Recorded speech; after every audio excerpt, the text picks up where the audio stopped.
Hi, everybody. Hello. We're the Skeleton Crew. That we are.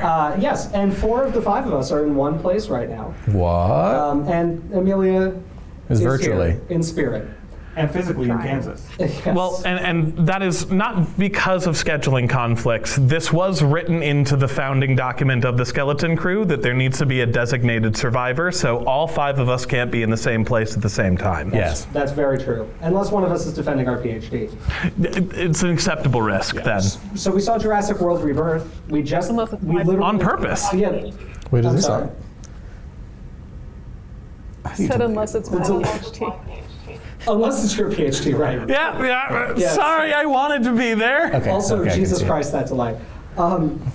So we, the 4 of us here just came from the theater. Less than an hour ago. Less than an hour ago. Indeed. It's fresh in our brain. And we're going to give you some initial thoughts about it. I'm sure we're going to be talking about it a lot more, so this is not intended to be a multi-hour, this is everything we think about this movie. It's going to come up again at some point, I'm sure. Will there be spoilers? I think there's going to be spoilers. Yeah, there will be spoilers. So if you... have you seen the trailer? Yes, have you seen the trailer is a good question. If you have, you're probably safe to watch this video. But yeah, so there's going to be spoilers. We're going to talk about plot points and things that happen. Before we get into it, I'm Dr. James Napoli. I'm a research instructor at Stony Brook University, which may or may not be where I currently am with these 4 people. My name is Amelia Zietlow. I am currently instructing a Sternberg Science Camp in Hays, Kansas. Hot dog. My name is Scott Johnston. I'm the vertebrate paleontology fossil preparator and technician at Harvard University's Museum of Comparative Zoology. I'm Greg Turkington, and this is On Cinema at the Cinema. Also, I'm Alex Rubenstahl, and I wish I were Greg Turkington. And I'm a Yale PhD student. Good day. Candidate. Oh, wow. And, my name is Dr. Dalton Meyer. I am finishing up the last bits of my PhD post-defense work at Yale University before moving on to what comes next. Death. And together. We're the Skeleton. We're the Skeleton Crew. We couldn't even get it in sync when we're here. It's impossible. Oh my God. Okay, so let's get started, guys. Yeah. Okay, so does anybody want to start with what they thought of the movie? Better than the last 2 Jurassic Worlds. Better than at least one of the last Jurassic Worlds. Really? Okay. I was going to maybe say this later, but I'll just say it now. I think in terms of filmmaking, better than the last 2 Jurassic Worlds. Yes. In terms of being a kind of cohesive movie with a plot that more or less makes sense, yes. In terms of having interesting ideas, no. Because and here I'm gonna be a locust defender for a moment. So buckle up, folks. Okay. Buckle up. Fallen Kingdom is bad. Is very bad. Jurassic World Dominion, not great, but if you had asked Michael Crichton to write a sequel to Jurassic Park, not under duress from Universal to make The Lost World, if he had written a follow-up novel set in kind of the same universe Of his own volition. Right. The locust plot would have been the plot of that movie. I think you're right. That book. There may have been some dinosaurs because he's like, oh, this is InGen and Biosyn, and there's still some dinosaurs around. They were in the mainland in Costa Rica, right? But it's about like unchecked genetic power. Did the movie execute it to the best of its ability? Maybe not. But that is like a very, very Crichton idea. Yes. Well, yes, it is. I'm sorry, I'm going to interrupt. I'm thirsty. Oh, fair. I've got some beverages here. I've only just realized. Yeah, okay. Yay. This is not product placement. However much James would like it to be. Product placement in that fucking movie, though. That's true. Oh, yeah. That's true. This is actually thematic because... Uh-oh. So they might have bumped around a little bit in there. It might have been. It's entirely possible. Dalton, to your point there, I know that I've brought this up when we've discussed your point on this before. It does kind of remind me of Michael Crichton's Next, which is also about genetic power and capitalism and how those two meet with each other just without dinosaurs. Well, there's a talking parrot if you want to be pedantic, but now guys, just reminder, make sure the Topo Chico label is always facing out. No, they have to pay me. I'm gonna drink it like this. This is not drink it like this. It really is a superior carbonated mineral water. This is not a simple Schweppes. This is You guys aren't even sellouts because we're not even getting paid. I like it. Am I not allowed to like something? I do. It is one of the Speaking better of not being allowed to like something, I was surprised how much of this movie worked for me. Same. It feels like there are two important things. It reminds me a lot of Jurassic Park 3. Yes, it's just Jurassic Park. It's just Jurassic Park 3. But where Jurassic Park 3 has one character that's tolerable, Sam Neill. This one has several characters that are mostly okay. No one is good. No one's Sam Neilling. No. But if I were like 8 to 12, like I was when I think I saw Jurassic Park 3, and I saw this movie, I think I would probably grow up liking it as much as I did Jurassic Park 3. That's fair. Because this is a fun creature island movie, and I have a few thoughts on why it works, but I don't want to talk too long if someone wants to pivot into something else before we get into that. Why don't we, Amelia, what did general thoughts? I don't really know where I would put it relative to the others because I also had a lot of fun with Fallen Kingdom and Dominion, which most folks don't like. And to me, it was the same kind of fun that I had with those where it's like, all right, it's dumb, whatever. What I do appreciate about this one, though, is that they kind of get the dumb stuff out of the way, like, immediately. Like, it only takes, 20 minutes to get to the island. And so it's like, you sit through 20 minutes of not great writing and a plot that makes no sense at all. But it kind of doesn't matter. It's just gone before you know it. And then whatever, we're having fun island time. And I appreciated that. Yeah, we have Star Wars prequel levels of dialogue and characters, and they don't even walk around. There's not Yoda in a little pod floating near Sam Jackson. There's not. In a Hyatt Regency hotel hallway. This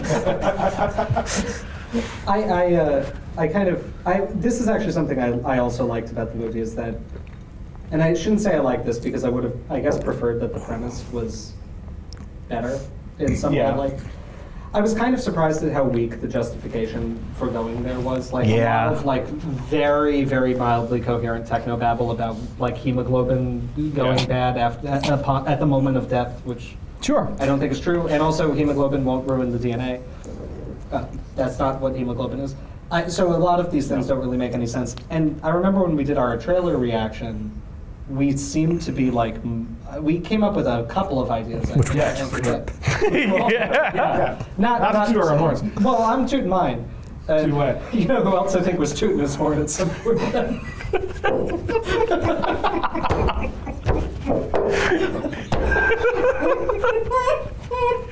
All right. Well, that's getting cut. All right. This is a conversation about lighting, is what it is. Well, yeah, it's and costuming. Oh, man. It's paper thin. Yeah. Yeah, it was. Just to get people. No. God damn it, Scott.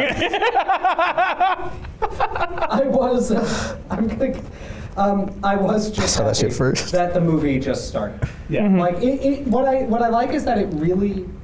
But I like and don't like this. I don't understand why it's so difficult to write a coherent justification for a Jurassic Park movie. Right? These days. No, well, It seems like it's really difficult to find your idea. I was intrigued with how deeply hateful the beginning of the film is towards the idea of dinosaurs. No, it kind of was winning the graffiti on the dying apatosaurus. I'm like, I really. This is a movie that came out in 2020. Honestly, well, but one thing that's always baffled me about the idea that they keep coming back to of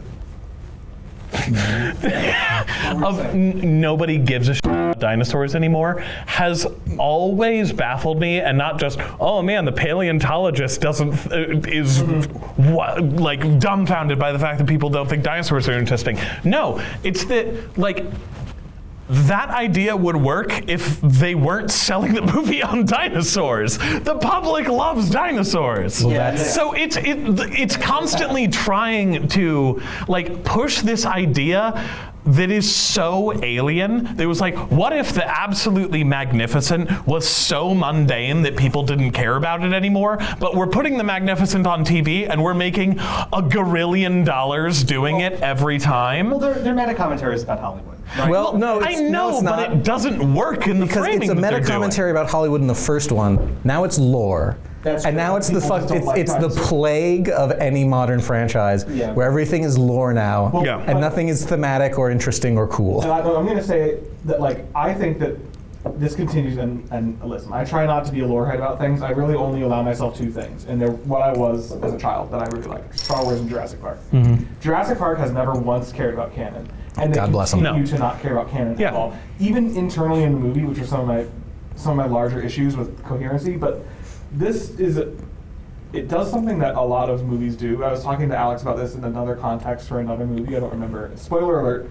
I saw this at like the AMC special screening, so this is my second time seeing it, and I liked it more this time because I was able to not just watch the beginning of the movie and feel like I've been punched in the gut like 1,000 times, which is that like I am so sick of writers who are in kind of a shared continuity. Like you don't have to be beholden to it, No. but you do kind of have to like try. It's like being given a toy box or like a sandbox, right? That someone else has like done something in, Yeah. and you can't think of anything to do, so you just destroy it. Like that's why I don't like Fallen Kingdom because they blow up Isla Nublar. And that's why I don't like this movie because the last movie sets up kind of an interesting idea of hey, there are dinosaurs everywhere now. It doesn't do anything with that idea, but something that followed up with it could. And they said, no, it doesn't. Now they're restricted to the tropics, where there's more oxygen, which is by the way because oxygen doesn't latitudinally grade, elevation grades. And But- It also doesn't control- much of the Mesozoic era, Yeah. right? It doesn't control bodies. It's, But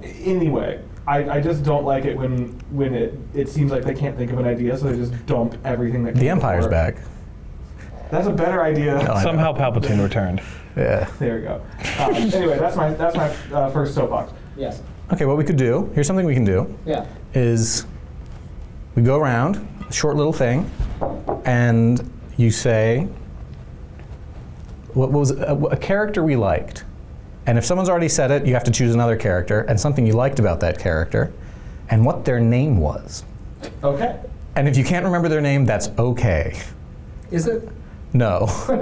Also, if you liked one of the trailers that showed before the Are we film. going to have 5 characters that Yes. we liked in And we're going to this? start with, Yes. I could start with myself and take the easy way out. But I'm not going to do that. We're going to start with Scott. And just go around. Yes. All right. Doesn't have to be long, just So I forget the guy's name, Which guy? the paleontologist. really? That's the Dr. most. Loomis? He's got the name of the doctor from Halloween. I forget that. Okay. What? Dr. Henry Loomis. Loomis. Okay. Yeah, Dr. Loomis.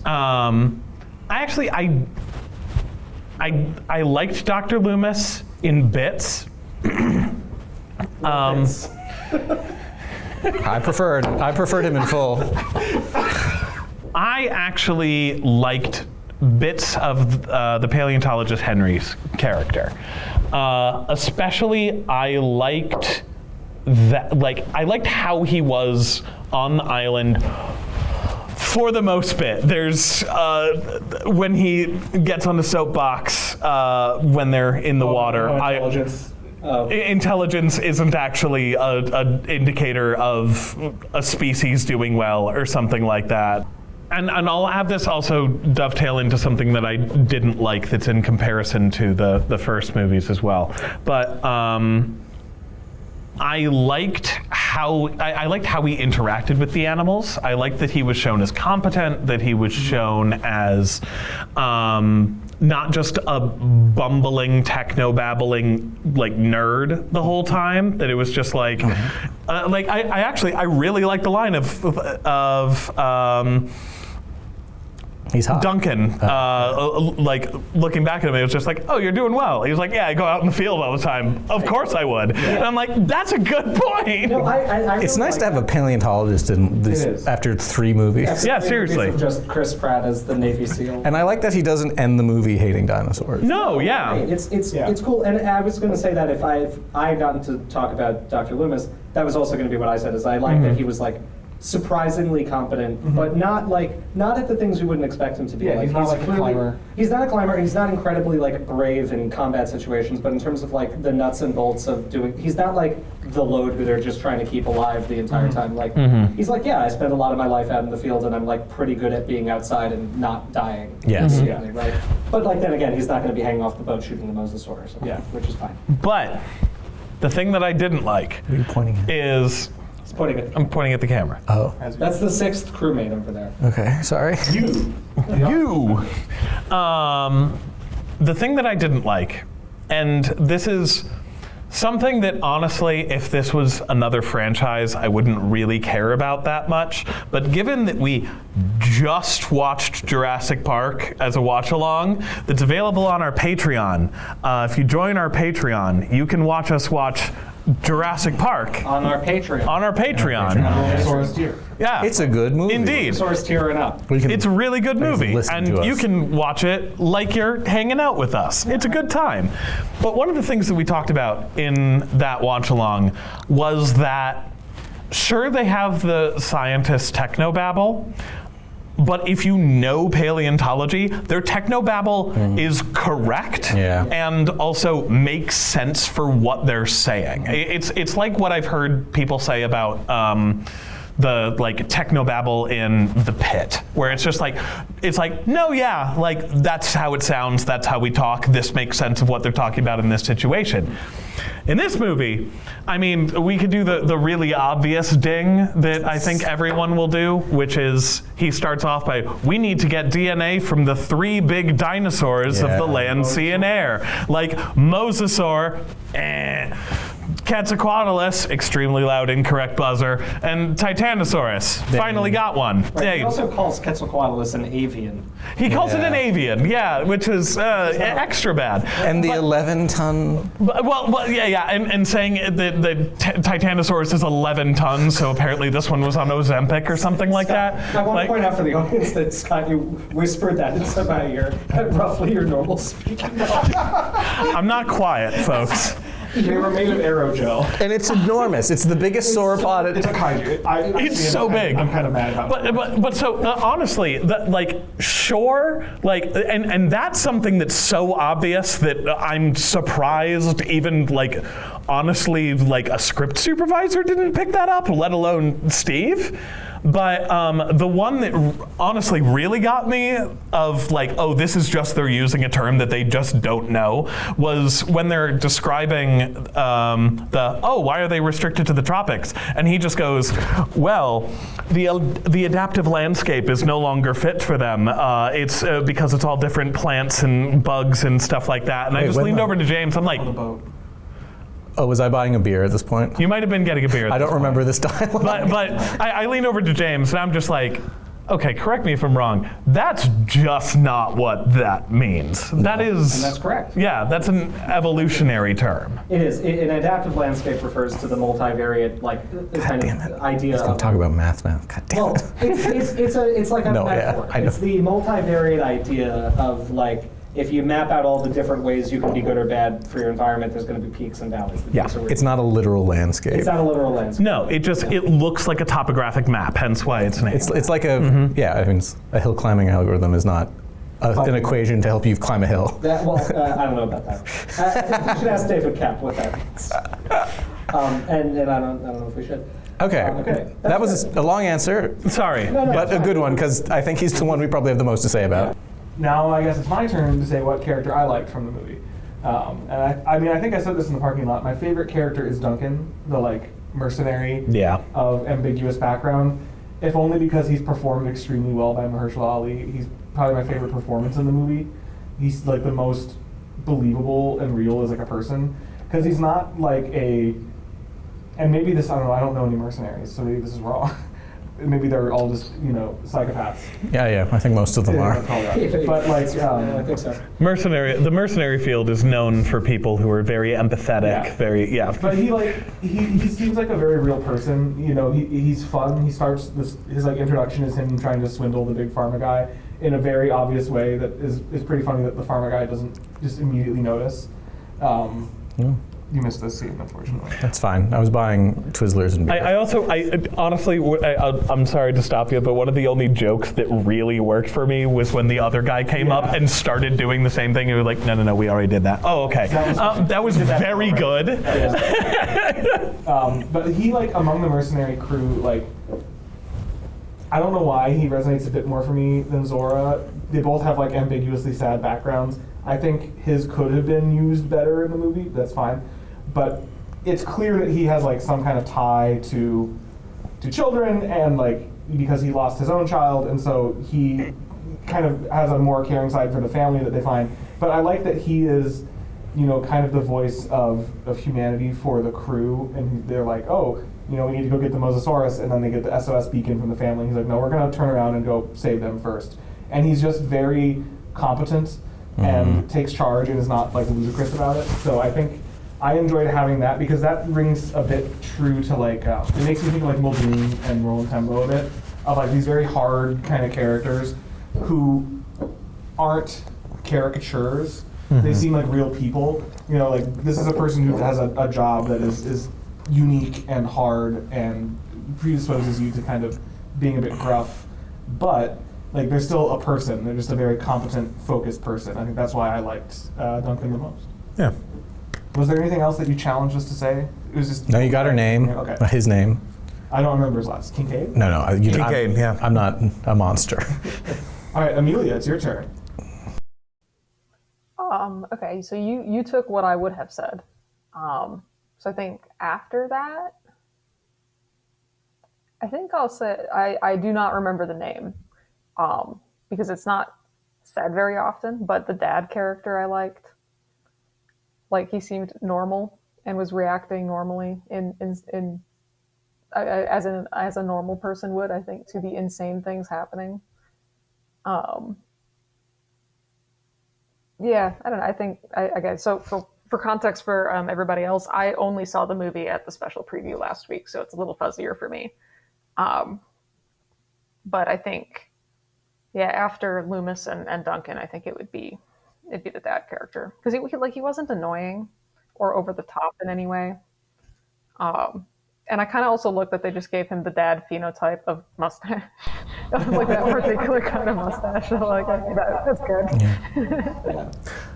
You know, honestly, just to expound on that a little bit, now that you're talking about it, of just like, oh, go on. I've got one more thing to add. No, and I think, because I'm trying to remember the scene where they all jump off the boat after the girl falls in the water. Like, I thought that was great, because it's just kind of like no thought from any of them. It's just reaction, which is, like, so realistic in, like, such an intense kind of panic scenario like that. Like, that it kind of makes no sense. It was kind of a bad idea. And, like, also, like, that whole scene, to sidetrack slightly, of everybody getting off the boat, even though they didn't have to, the boat was fine ultimately. Yeah, it crashes pretty clean. I kind of like that. And I know some folks are probably going to interpret that as, wow, they're so stupid. It's like, I don't know, if you're being chased by Spinosaurus and crashing at the same time, I think you're going to panic and just, right? Like, well, and, like, I meant, like, everybody jumping off the boat, not just the family, because later the others also jump, but yeah, the family specifically, like, that was like, yeah, it was very much like, okay, panic, everybody in the water, whatever, let's get out of here. I don't know. I thought that was good. And I think overall, like, and then I also kind of like that they split and did their own thing. Like, even though, like, I agree with earlier folks were saying that the story was a bit disjointed, like, it kind of was, but not, I don't know. I saw it as, like, there were two things happening. Like, there were two stories happening, and it was just kind of going in between them. I didn't really mind that. And I did kind of like the little side adventure that the family went on. And yeah. So the bit that I was going to say Amelia, you made me think about this when you mentioned that that it was like, oh, he was a dad and he was reacting realistically like a dad, very dad things and dad phenotype and all that sort of stuff. I like that, but honestly, I was thinking about that. I think that the least realistic, or I guess the weirdest thing about his character at all is the setup for why he's there in the first place. He's like, oh, we're going on a trip that we apparently do all the time, of sailing the entire Atlantic with stuff. my very young daughter, my slightly older daughter, and her boyfriend, who I hate. And we're going to be stuck on a sailboat for what I assume is months? How long? Well, I don't know. I don't know how long it takes. But still, it's like, but also, if anything, it makes he's just a regular dad for the rest of it almost a little weirder, because like someone who would do that routinely, you think would just have a bit of a different personality than... I didn't think they were sailing the Atlantic. I thought they were sailing through the Caribbean, like between two islands. No, they were sailing to South Africa. What? They were going to Cape Town! We're going to Cape Town. I thought this was a different Cape Town. No. Oh, wait. Well, unless there's another Cape Town. There might be another Cape Town. Which I need to look at a map to figure out where they got. Oh, wait, also, is it the Pacific? Am I being dumb? No. They're in the Atlantic? yeah. Okay. That's awesome. But I do remember him saying Atlantic, and I thought like it was normal until they said that they do it like routinely. Yeah. Because it's like I could see it being like a big summer trip, and if they sail a lot, like okay, they felt comfortable bringing the kid or the youngest kid. I don't know. If anything, I think it might have made his characterization a little bit better if this was the first time they were doing this. I don't know. I disagree. If it was like a little bit of like, I'm trying to hold on to my kids, I'm trying to do one last big hurrah thing before I feel like I'm losing them going off to college, and like a little bit over his head, and now he feels responsible for the whole thing. I mean, I think that more character development of everybody could Well, be good, but the character development would have been shown up. nice. Yeah. it would have been nice if there was some. But it wouldn't be a Gareth Edwards movie. It wouldn't be. That's it's true. His personal brand is to do a very light tread on their character. They're more You ideas want to be than left wanting characters. more. Absolutely. I think it would Most have of them are also still been alive. fine, and I think, like, I just thought they were referring to a different city called Cape Town that's not Cape Town, South Africa. If it is, then it's better. Right. And I was assuming this was like a fairly short, like, maybe it's like a few days kind of thing that they do frequently. It's like the longest way across the Atlantic. There's no way they were doing that, okay? There's simply no way.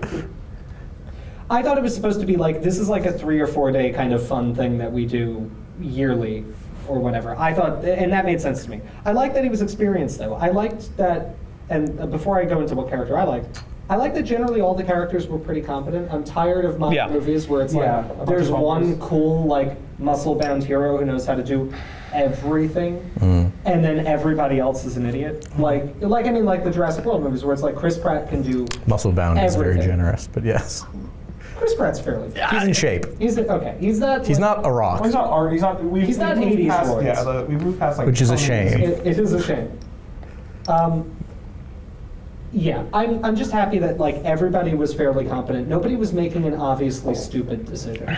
No. And the people who made decisions that might be poor were clearly like incredibly afraid and trying to survive. And like, children. And were children. Like the girl is not the daughter whose name I actually don't remember. I remember the other daughter. It was Isabella. Bella. The little one or the older The one? older one. The older one, I think they said her name like twice. Yeah, they didn't say She was it. not my favorite character. No, but I liked like when she inflates the raft and triggers one of the best scenes in the movie. Oh, that's a great Oh, little. yeah. Yeah, That's great. Fantastic. I was you want like, to talk about she's the like dinosaurs? crying and hyperventilating. I'm like, Yeah. good, because this is about to be a stupid thing, but she's Well, not what are you like, gonna hold do? on, I got it. Right? And she's not also like, it almost looked like they were trying to imply with everyone like waving at her. It's not like she doesn't see the T-Rex for some reason. Right, no, it's like she sees it. She's actually not looking back at her family also, which I liked. It's like she doesn't even see they're saying not to. Yeah. No, yeah. Right. I think she's just like forced between like what do I do in this situation where there's a sleeping T-Rex next to me is like maybe not the best choice you made, but not like Well, and I mean, complete like, buffoonery. but it's like I can't tolerate movies that are like doing the idiot plot thing where it's just like everybody makes the stupidest possible choice at every moment. And that But, drives like, the plot. Right, but if you're gonna have a character do something that's kind of dumb, have them be very afraid and clearly not thinking right. I think that was actually a pretty good decision. You know, at least it didn't make me mad while I was watching it. Yeah. I was like, oh, this is pretty reasonable. I would also not like being in this situation. Who's your favorite character? Oh, I was trying to delay that part. It doesn't have to be your favorite, but now no, we're. but a character I liked. Oh yes, character. We're arriving toward the bottom of the barrel a little bit. I'm going to go with Martin Krebs, the evil big pharma guy. Oh. What I liked about him is that he's of Krebs cycle fame. They damn actually it. named it after his family. He invented the ability to process glucose. That's where they made all their money. Krebs, famous for cycling. The Krebs fortune. Exactly. A good joke. Different cycling. Yes. They run the Tour de France. You know, before him, you couldn't get 2 ATP for 1 molecule of glucose. What a deal. It's insane. It's great. How do they make money on this? They're ripping us off. They call him Crazy Krebs because he's losing money on every sale. What I liked about him was that he obviously became he became a villain, obviously, like he was supposed to. Like he was the bad pharma. Yes. He was a big pharma guy. He started as a villain. Well, yes, thank you. Very based of you. But what I liked was that he wasn't like, I can't deal also with these transparently evil characters who are obviously like dripping with evil and contempt. Right, yeah. He's not over the top. He was a coward, a little bit of a coward, and then he's just like, I need to leave. Right. But he didn't like try to get them all killed. He just bolts when it's clear that things are going very poorly. Yeah, I can respect that. I was really not excited for one of 2 scenarios, although it would have been kind of interesting if he just actually, like if he was kind of like Gennaro in the novel of Jurassic Park, and like actually turned out to be surprisingly competent despite being a character archetype everybody hates and like actually not being that bad.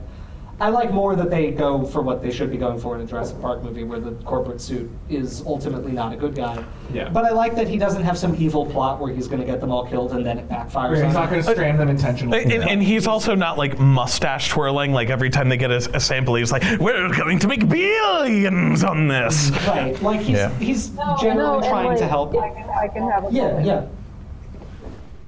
I almost actually chose him instead of the dad because of the same reasons, and also because like ultimately like you could argue he's not even really evil. He is. Like if we get like so what I'm getting at here is that he's another person panicking, like and making kind of stupid decisions. So what starts all of that is him almost letting the girl fall, letting her fall, and like. I can't remember what was she was going to call the authorities, like, right, so, or she was calling Mayday, that's what it was, and it's like it was another like really tense kind of crazy situation where he was making kind of a stupid decision, and like everything after that was like that's such a reasonable spiral. Yeah. Like I am in so much trouble. Mm-hmm. And Like, like, and then oh no, also, she's for the rest of the alive. movie, and then and they don't know that. And so he's like, whatever, okay, we're not going to look for them, whatever, we're not here to do that. Like, obviously it's bad, he should have helped her, and obviously he points a gun at children, but like, it's a much more reasonable, like you said, like less like mustache twirling. It wasn't premeditated. Like, this wasn't supposed to happen. It was another like person in a tough spot making decisions under stress. And it's like, I also like when he does grab the pistol that it's not super totally obvious. Like you don't actually see him grab it, and if you're not observant, you might not even notice it. He pokes it with a big stick. At least that was my interpretation when I was watching it. But No, like, I think he was a bad guy to be clear. Like, anyway, to be I mean sure. that was my read of it, which I liked more. That it. Yeah. Oh no, we may have lost. Yeah, him. sorry, you guys cut in and out for me for a No, little that's okay. bit. It was- I'm we pretty signaled much with him. but essentially, like that's I almost picked him for. Yeah. No, I liked him. I like that we just had a more subtle villain again. Like, I mean, like, not that he's not a bad guy. Clearly, like he does like try to abandon them and does threaten to kill a child. Yeah. Like, and does try to kill a child. And runs a pharmaceutical. And runs a pharmaceutical Yes, company. he obviously runs a pharmaceutical company. Well, I don't think he runs it. I think he just is like high up. I don't think he's like the CEO or something. Because he like even that. mentions the guy. Well, Right, good I point. think whatever something Genix. Yeah, it's not his. I don't think it's his company, but I like that angle that he's. I don't know. I guess just a little less obviously telegraphed about how bad he's going to be. You know, it's a Jurassic movie, so you know he's going to wind up being bad. But Yeah. you don't, and like he's a pharmaceutical company executive, so how could he be? But it's not. You know, again, he's not like trying to lure everybody there, and it's like, the secret plan was that I let you get eaten by the monster, but then the monster will eat me. No. He's kind of like he's like Ludlow a bit in that way. Where Yeah. It's like he's out for business and he's trying to get his business done, but he's not like a complete sociopath about Yeah. it. No, even like- he makes the worst decision is honestly letting the girl fall, but it's also he doesn't like push her. No. He elects to not try to save her, which is a terrible thing to do. but it's not like Ludlow let them join the camp, and he didn't try to kill. I think a anyone. lesser movie would have had him try to knock off the family once they rescued him, and I think that would have been actually worse. Ludlow does, Ludlow gets a lot of people killed in JP2, but Ludlow's also not trying to get people killed. Yeah. Right. Ideally, nobody would die and he'd be fine. He gives even when they're at the helipad at the end, he has the gun. He's like, "We're all gonna get on the helicopter. Yeah. You're just not gonna you're just gonna shut the Right. or I'm going to sue you." Right. Yeah, I didn't get the impression that when he got the pistol, I didn't get the impression that he was even thinking at that moment of I can use this against them sort of thing. It's just leverage. I have well, not even dinosaurs. leverage of I'm on an island full of dinosaurs. I'd love a weapon. Right. No, that's fair. Have a gun. All right, and now I have to talk about a character. You do. You do. Yes. And I'm going to actually mention two because Cheater. they are in contrast and they exemplify something that bothers me about the movie a little bit. Okay. So Zora is Scarlett Johansson's character. Yes. And what's she doing in Yemen? I'm curious. That immediately made me root against her. Actually, they mentioned Yemen. Yeah, it's oh, my friend got killed in Yemen. I'm like, Carball. probably had it coming. It depends who you were there at the behest of. Anyway, no, my issue with her character, and a little bit with Duncan, but not so much, because Duncan, there's one character with an arc in this film, and it's the stupid boyfriend. Yeah. Who goes from lazy to not lazy, and then he is piloting the boat at the end. And that's all I'll say about him, is that he has an arc, and one of the few jokes that lands, which is, there's a scene, the only scene that has a velociraptor in it, where it gets bodied by and I was just thinking the whole time, this is gonna piss off so many dorks. And then Pissed off me a little. he goes, well, it also pissed him off in that he's going out to pee, and then this horrifying thing happens behind him, and the raptor actually quietly sneaking up could have worked in itself, doesn't matter. And then it happens, and then there is a voluminous urination, and I'm like, oh, that was a joke. There was a setup and a payoff. I did like his joke when he starts to bushwhack and some creature moves. And he's like, let's go. Let's do this, but over there. No, that was good delivery. he's a little comic relief. Generally, the main character arc in your movie isn't the comic relief character. Yeah. Duncan doesn't have an arc because he starts out being a decent guy who cares about children because of his dead kid, and he ends the movie being a decent guy who cares about children because of his dead kid. Yeah. At no point do his convictions or anything change. I guess technically Zora has an arc. Zora does not. Zora has a stupid arc. Yes, technically. Allow me to explain. Her character is a mercenary. You would generally, if I were making a movie and I had a character who was a mercenary, her arc would not be that she likes money, and now maybe she doesn't like money. Because you can do that with any job. A mercenary is someone who kills people for money, which is an evil job. That character's arc should be, I have an evil job, and Should not be evil. and I should she maybe should have died at the end, or something where it's oh, I have lived a life of total selfishness and vile indulgence, and I am friends with criminals. Maybe, you could argue oh, well, she's, they're going to open source it. Not her idea. She just kind of tags on to Loomis's idea of it's distributing it. So that shit doesn't work. Claire, right? Claire goes from I can't believe I'm going to say this. Claire goes from cold hard business lady who is making money but not killing people, at least directly for her work. And then at the end she's oh, this is wrong. And then the other movies she's correcting. But within Jurassic World, that whole thing happens. Yeah. That's all I was gonna. I think that this was something I was going to bring up, which is I think the decision to make one of the main characters a mercenary was questionable and bad. Yes. They also didn't really portray her very much like a mercenary in my imagination. The only thing that I thought of when thinking oh yeah, she's a mercenary, was that she very obviously knows all of the people in the crew, and when they die she's just Yeah. Duncan's upset by it. Duncan's upset by every death, and she's just like, Well, this is what I was going to say. I don't think my read was not that Duncan was supposed to be a mercenary. I thought he was supposed to be a smuggler. no, yeah. I also Mine missed was the as scene well. where they introduce him. Right, So well, They didn't say he was a mercenary. They said he specialized in getting people into and out perfect. of My read places. is that he was, and I think that think also you're right. works for why he's got like more of the heart. Yes, I think you're is that like absolutely right. he's not an evil person. He's a career criminal. Like our viewers can decide if that makes you an evil person. But it's not like he's not a mercenary who kills people for money. Yes, But different. He's somebody who breaks the law to move people and things in and out of places, Yeah. and would therefore be somebody who's well known by all these mercenaries. Yeah. But is not actually himself killing people. Yeah. I thought the decision. Ooh, I just thought of a version of this movie where he's an ex-human trafficker who's deeply upset with his past and thus. I think that would be a little heavy I for think it's a Jurassic. little bit, Yeah. a bit much, I think it's okay to make it like kind of Light. ambiguous what he's Yeah, smuggling. but- he's like Han Solo. Yeah, He's not Han Solo. He's smuggles Han spice. Solo. Exactly. Spice. it's not Exactly. drugs. And this would be like if Obi-Wan was a contract killer. I need you to get me to all. If Obi-Wan was Boba Fett. Exactly.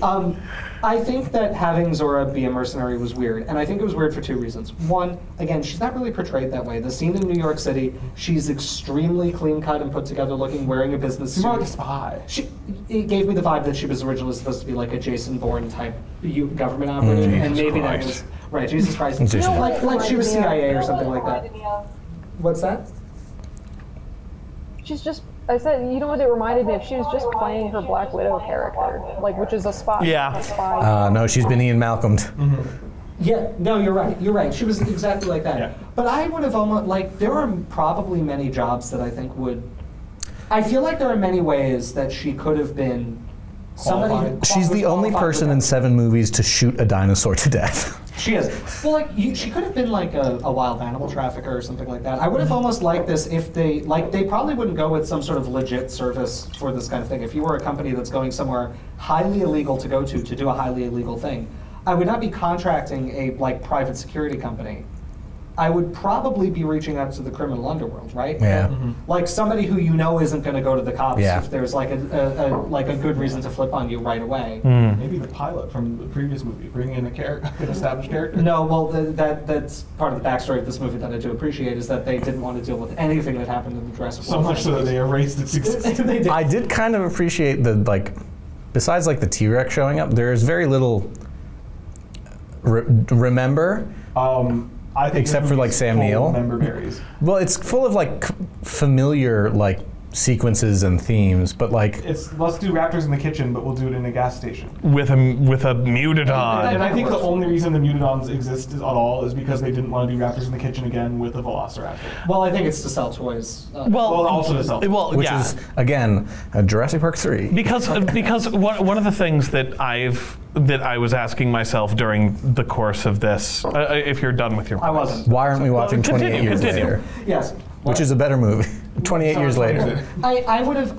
There's a huge underground market for wildlife trade. Yeah. And I think if these had been people who are involved in that because theoretically, I don't know, they're poachers even. You can give them an arc of they feel bad about this, and that works very well with they see the animals and learn to respect them. Especially dealing with somebody like Dr. Loomis, who clearly loves them very much and finds this whole thing very exciting. I think having Zora be kind of obviously somebody who's been paid to kill people in armed conflicts for many years and is now trying to find absolution by giving away DNA for free on GenBank or whatever is a kind of a ludicrous screenwriting decision. And I don't think there's a term for this in the way we deal with modern Hollywood fan culture, but there's been this elitification of everything where I feel like many movies now, especially blockbuster movies, for some reason can't have characters who are kind of normal. They're all elite The best. people Yeah. in their thing. Like Die Hard is my go-to example. I know this is very brave. Somebody likes movies talking about Die Hard. Wow. I know. But in Die Hard, John McClane is a New York City cop, and he L.A. No, he's New York City. He's in L.A. visiting Right. as a Oh my stranger. God, you're right. Yeah. Nakatomi Plot. Yeah, he's a I'll go into New the York shame City closet. beat cop or something. He's not supposed to be. He's not a Navy SEAL. No. He's not an ex-Green Beret. He wasn't Delta Force. Well, it's the proliferation of operator culture into our. But everything has kind of become that. Everybody is somebody elite and high up instead of they're just a person. It's what I really liked about the dad character is like, we don't even know what he does. He's clearly He's got a boat. at sailing, and he has good instincts. Like, hey, radio for help. And he has really good time off. Right. Like their thing is sinking. They've just been bumped by a mosasaur. And Wolverine's healing factor for his leg. Yes, he does. He's fine. But you know, they've been bumped by the mosasaur. The boat is capsizing. Mm-hmm. And the boyfriend's trapped in the cabin, which I didn't think he was going to let him out. I thought he was just going to let him drown there. That would have been. That would be such an evil way to start the movie. But he's like, you have to go get the radio right now. Mm-hmm. And they do, and it's successful, and that's how they get help. I'm like, that's great. A normal person knew to do this. I was waiting for the backstory to be, you know, oh, he was in the Navy for years, and, you know, I'm like, no. We do Jaws. Maybe he was, we don't know. No, you know, that's fair. You know, and like Dr. Loomis is just a paleontologist. Like, he's never said to be like The greatest, best yeah. one or the greatest. He's like clearly struggling. The museum he works at, which I guess is implied to be AMH because they were in New York. I don't know. Immediately before that. It's hard to tell. Yeah. But that whole scene was also, I think, awful. It was Stupid. Yes. Also, the worst dinosaur skull models I've seen. No, Oh pretty my bad. God. I tried. It was like Spirit Halloween sort of That stuff. brings me to our next note. Can I make a brief character note? Yes. This is very brief. Which is that you mentioned the boyfriend character. Yes. Was he in any of the trailers? I Or was he don't just think so so. skinny that he was like The light bench. the light around bench. him. Because I was watching it and I watched it the first time. I was like so convinced every single time that he did anything that I was like, here's where he's gonna die. Here's where he's gonna die. I'm shocked Because he I didn't see him die. in the Oh yeah, trailers. same. Well, once he dove in after the girlfriend, I'm like, oh, I don't think they're gonna kill him. Yeah. One of these, remember in the Lost World where a little girl gets eaten by compsognaths? She's okay, though. They say, Oh, in the extended edition, they say that she's making a recovery. Yeah, she was they fine. say it in the normal one, too. Oh wait, really? Yeah, she's the hurt. scene with Oh yeah. with Malcolm and Hammond in Hammond's bedroom. You know, Hammond's like, oh, a little girl was attacked and injured. She's fine. Oh, yeah. Right. Anyway, she's fine. So, one of the things that I was thinking of during this movie, as we talked about, it's a bit disjointed and stuff, and as we were discussing as soon as we left the theater, that I think that we all, at least all the people who I saw this with, Amelia, I didn't know your thoughts because we explicitly did not talk about this with you beforehand because we wanted to go in blind. Mm-hmm. But it seems like our consensus was that like individual scenes were fun and interesting in some ways. Even though you said Sure. Dalton, as you said at the beginning, it was like that. Like the individual scenes weren't even doing that much that's new. I did actually think that they were going to set up something fun and interesting with the Ket scene. After the Kets ate the guy and he was still on the belay, I thought they were going to have basically, oh, now we're fishing with a Kets. cool. Like we're still hooked up to him, and it's got the line in its mouth. And it's like, how do we get out of this? And then it just like bites down and cuts the line, or they just like between shots, it's just not there anymore. I thought that we were about to have a really interesting scene with that, of that like, oh my gosh, actually like something that happened in this scene is influencing how things were going forward. But it was like the bits in between, it was just like, as I've heard it discussed before, an action scene or an action movie, which I guess this isn't great if when you're talking about it, or at least like it isn't put together well when you're talking about it, if you're using like and then rather than but therefore Right, this and is the so South Park writers. it's the Yeah. South Park writers thing. Yeah, which is a very good general rule for writing a story. Yes, yeah. And I think that we're all pretty much in agreement with this. But your point about like the mutodons and like, oh, I think that they're in the movie because they wanted to do the raptors in the kitchen scene, but without Velociraptor, or they wanted a new Velociraptor, but they fly now. It's a Scansoriaptor. It's an enormous Scansoriaptor. Is that I kept thinking, why is this movie taking place on this island? There's no selling toys. There's no reason that the movie is taking place on the island where they make the mutant evil monster dinosaurs, besides the fact that, well, there's dinosaurs there. But there's also dinosaurs in other places. Right, and many of the things we saw can fly. and have no obvious Or boundary swim. on where they Yes. Yeah. That, Well, I do like that the mosasaur apparently circumnavigates the globe around on the equator. Yes. Like yearly. It takes the Panama Canal. Yeah. I like It that just all these goes in and companies waits are for the also locks just, like, and just. Just making it's just they're new things. I like it. I like that they're new things. I almost expected, like, once they get to the facility, I almost expected Mr. Evil Pharma Guy to be like, okay, I did actually have an ulterior motive. They were working on something here that we could use as a weapon, that we could use as something to make us dependent on the drugs, or something like that. Like they were working on something to control these animals, because have it be any reason why they're on the island of the effed up mutant monster animals. I almost kind of. Once it turns out that the mutants are barely relevant to the plot, and the reason that the giant one's still alive was because it was too expensive to kill. That's pretty funny. I was on board. I'm like, actually, you know what? After like 3 movies of this is somehow better than a nuke for some reason.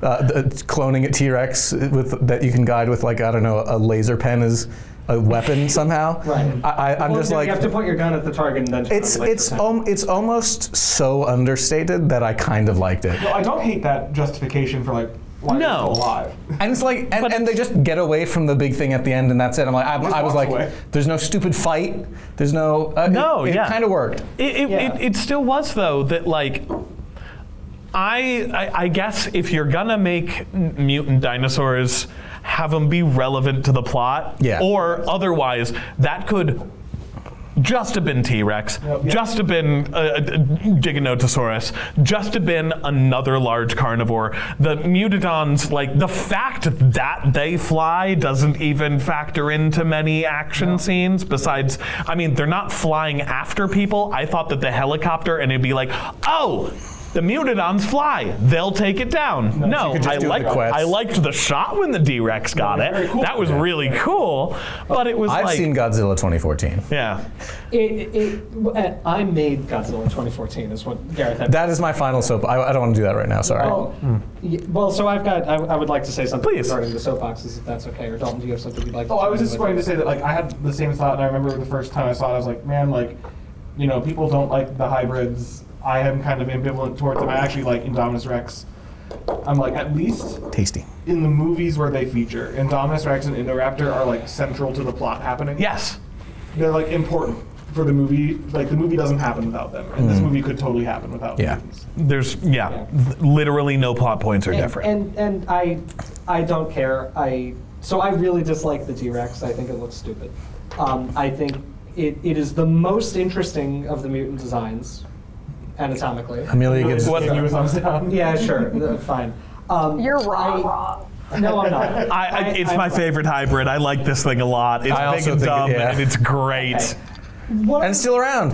Yeah. It's just still on the island. It's the next one, maybe. It doesn't need to be something like that, obviously. No. I actually thought, of all of the things, I actually thought the Mutodons were kind of my favorite. No, mine. I think they look great. They're fun. They're a great creature design. They look cool. You can see the Velociraptor skull in the head. Yeah. You can. The way they fold their arms looks right for raptors. Like, you know, take away the wings. I like their giant, stupid, fat neck. It's great. And it inflates when they're making noise. It's like, really there's cool. a lot of good biology in the design. And that's what I've always kind of wanted. I feel like, for me, the D-Rex just looks like, well, it looks like a Muto from Godzilla 2014 a little bit. It's a Rancor plus a Muto. It's a Rancor plus a And a Muto, T-Rex. and I don't Cyclops really from like Destiny. it. What I like about the Mutodon is that it has like a very dinosaur kind of body plan, but with a lot of creativity and biology in the design. The D-Rex is just, it's got a melon like an orca whale, and it's a gorilla. And has two little dinky arms. And I think it's supposed to be a T-Rex and a titanosaur, like almost fused together. Probably, I think, yeah. Is what Because that's why it's got the big titanosaur bulge. Oh, the doy, And I don't know if yeah. that was supposed to ever be factored into the plot of like, oh, it was like contamination and we made it by mistake or something. I don't know. But it doesn't matter. The whole ending scene, I was just kind of annoyed that it wasn't the T-Rex, which looked phenomenal. Yeah. And there's no reason for it not to be the T-Rex other than that they need to sell the toy. Yeah. And Something that sucks. Something to be said, and I think why I probably prefer this to put it in a ranking, but I think I like it more than all the World movies. Yeah, me too. I think I do too. And I discussed this with Dalton, and I think what's doing a lot of the heavy lifting there is just how nice it looks. It was shot on film, which is a big important thing for that. Like the World movie, like the first Jurassic World has a theme, and like more of a movie, and like that a plot happens with characters. Yeah.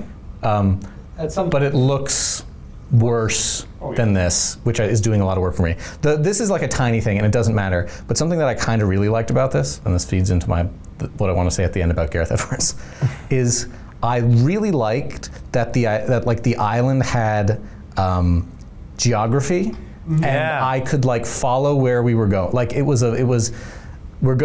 reminded me a lot, honestly, of 2005's Kong, where we're going through the shallows. There's a beach. We have a little beachhead. We establish a beachhead. We go into the jungle. There's a little jungle stuff. We see the family go through a swamp. Then we get to a big valley. Then we climb the big mountain, and then we follow the pipes down. It's like, you can have a little map.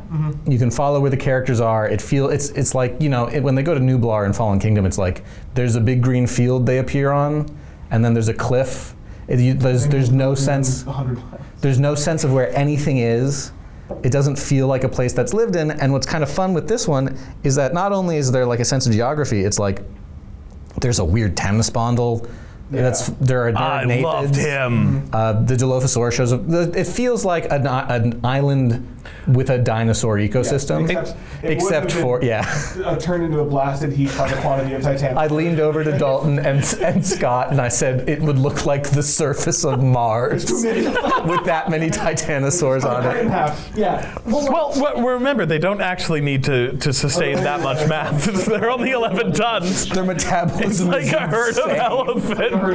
It's one enormous air sac just going right to like an inch under the skin. Yeah. What I really like, kind of in relation to this, is obviously a lot of this was filmed on location. Oh, it's so pretty too. Yeah. And it has this quality that, again, I also would say this is better than all the World movies, because I think that I really dislike most of the World franchise quite a lot. Sorry. I'm sorry for kicking Scott. I got uncomfortable. He's not apologizing for disliking the World movies. No, I will not apologize for that. But what I do really like about this is that textural reality of it, and the fact that a lot of the set, or a lot of the action, doesn't take place on things that look like sets. Yeah. They're walking through water, and the T-Rex attack, that area where it's asleep is just long overgrown grass. It looks like a vacant lot. And that's a thing you don't see a lot in movies. It's just something that looks kind of unkempt, but not in a way that looks good for. It's a real river. It's just that's a real river, and this is a patch of big tall grass next to it. Yeah. To the point where the only scene that was very obviously oh, this is a green screen thing, right, when they first go up to the cliff and are looking over. I leaned over. I was like, holy green screen, Batman! Yeah, because it was so one obvious. of the only times they really used it. Because everywhere else, it was just oh, this is a real place. And I'm sure that there's more green screen than we think. Probably. But yeah. It just that whole patch of it looked like just I don't know, a marsh somewhere where you could go, really, where it's just this is just an area and there would be dinosaurs there. And most documentaries don't even do that very well. I think Walking with Dinosaurs is one of the only ones where it doesn't feel like the action is always put in an area where it frames the original Walking with Dinosaurs. The original Walking with Dinosaurs. A lot of the Hell Creek episode is just there's random foliage obscuring the camera, and it feels like it was filmed by wildlife photographers. I really liked that. It did feel like a real place. Yeah, no, it worked. It helped a lot. And I think it added to the verisimilitude too. All right, I'm now going to hurry us into a quick dinosaur section. I'm going to name the dinosaurs in the movie, and we are all going to very briefly, maybe even in unison, share our general opinion about the designs. Okay. If we all like it, we don't really need to spend a lot of time on it. Maybe we can just say why we liked it very briefly. And if we don't like it, also don't spend a lot of time on it and move on. So we've already done the Mutodon, and we've already done the D-Rex, or the mutants, and generally whatever. There's a little temnospondel that shows up for 3 seconds. I couldn't figure out what it was. Maybe one of the long-snouted tremattosaurs. It's got a sail. Yeah. So who knows? A soft tissue sail. Yeah. Maybe. So that's cool that it was in there. There was a Dunkleosteus I didn't see because I went up. It was a good dunk. Dunk was good. It looks great. Well, that's a shame. Just the head also. Was Okay. it just a head, or was it an angle where it was, was just the head cut off. I showing think it the? was like a severed head in like the fishnet, because it was like they had a fishnet. Well, yeah, and it like dumped out like that video I've seen of like a big make male no fur sense. seal. What? What did you say? It makes no sense if it was just the head. I figured it was just the angle. Like if it was Maybe they were. the whole thing was there. You're right. I was gonna give him credit for Shrunk Dunk. Could be. We'll revisit. Yeah. We'll revisit. Okay, wet friends. Wet friend one. Mosasaurus. Amelia, I want your opinion on the Mosasaurus before others. I liked the pattern, and I liked its scene. I like the overall design worse than the other one That shocks me. because it is too whale. It is too whale. It just I can't get past it. It's too fat. It moves wrong. Moves totally wrong. It's too stiff. It's like it's jet propelled, and I hate the cleats.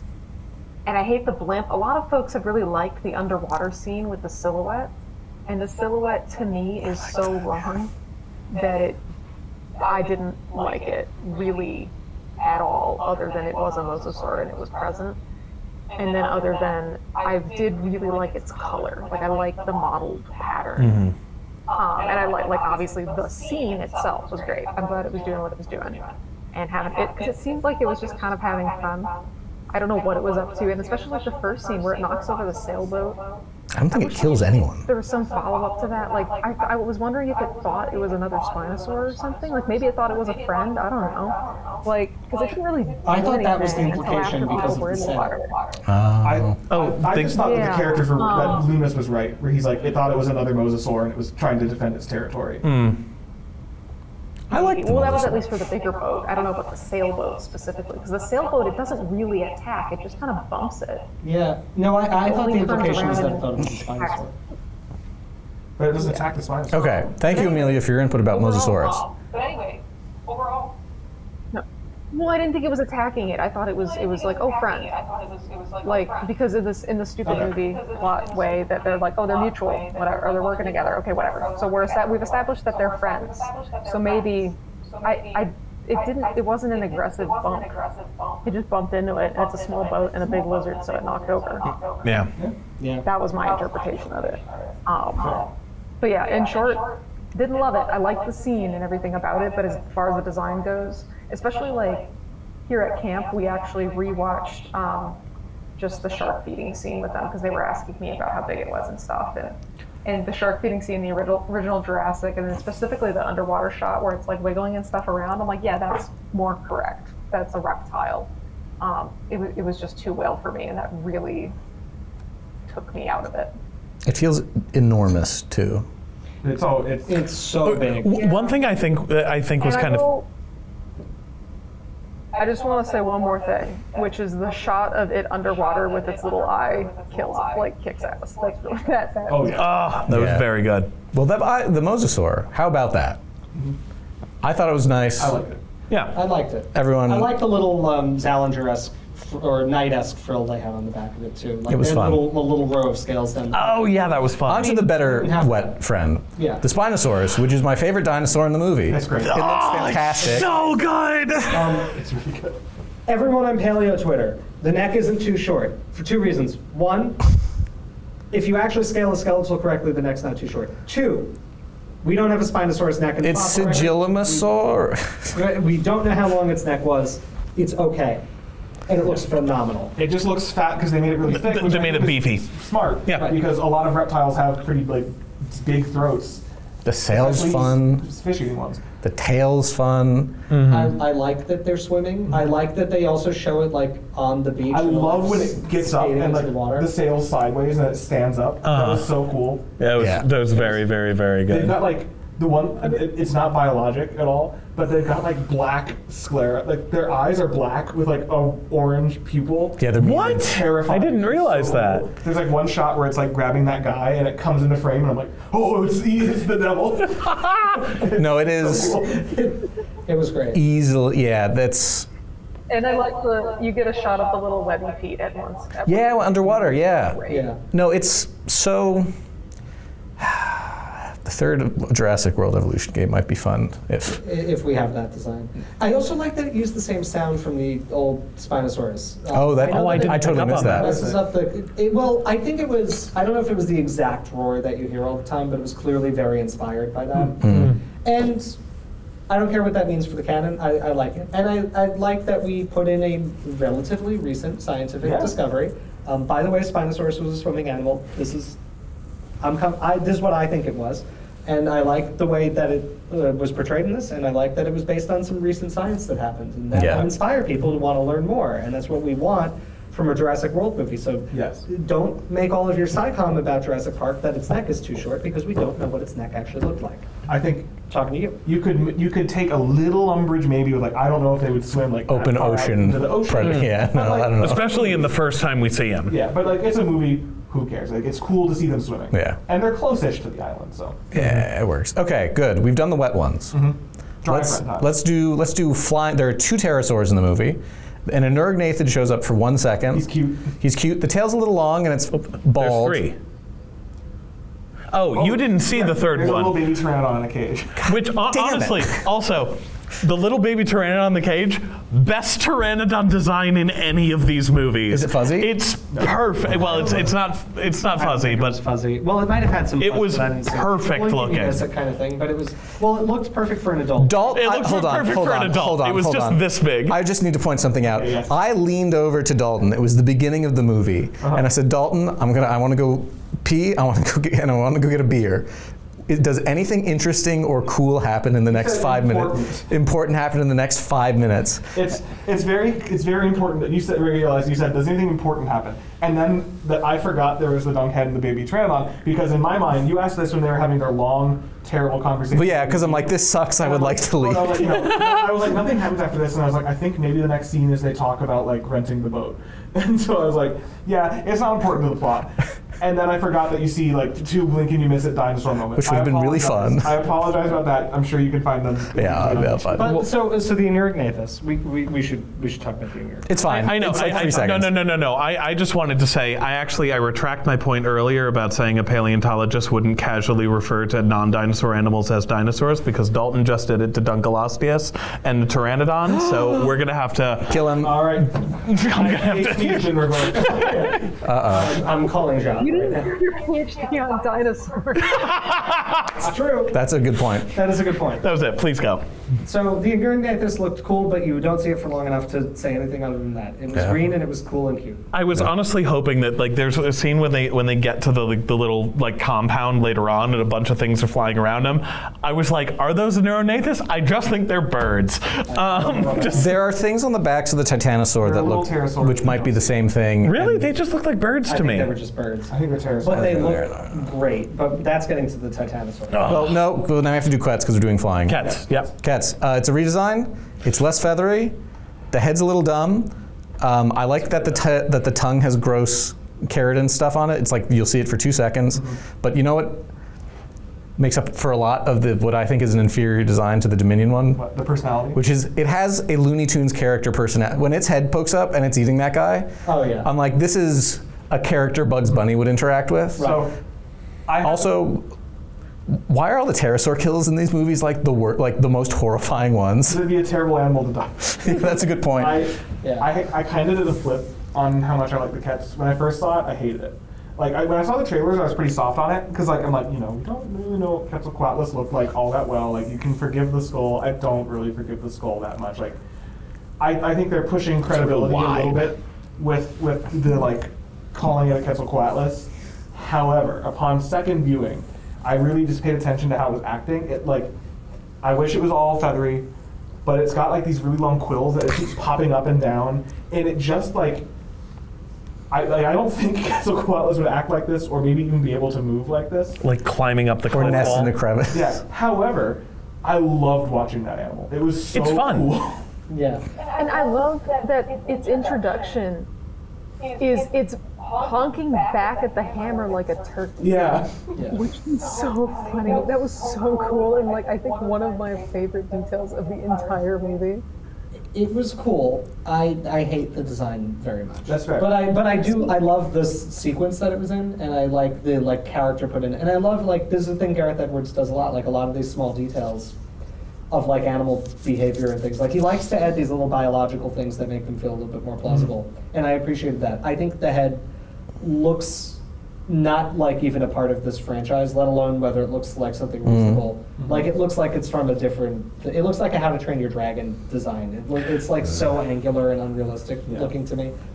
I don't know. It took me out of it a little bit. I just felt like, why the hell does it look like that? But it was a great sequence. I'm not taking it away from the filmmaking. Yeah, same. And like I've said before, when we've talked about this, and I know it's a whole like canon thing, I kind of just, like, I don't even hate the design that much. Yeah, the head is, especially when they just show it as a skull. I'm just like, oh, wow, that doesn't work. They even made a skeleton of it. It's hanging in the museum. Yeah. But like, it's like, oh man, that really just doesn't vibe with me. It's just not great.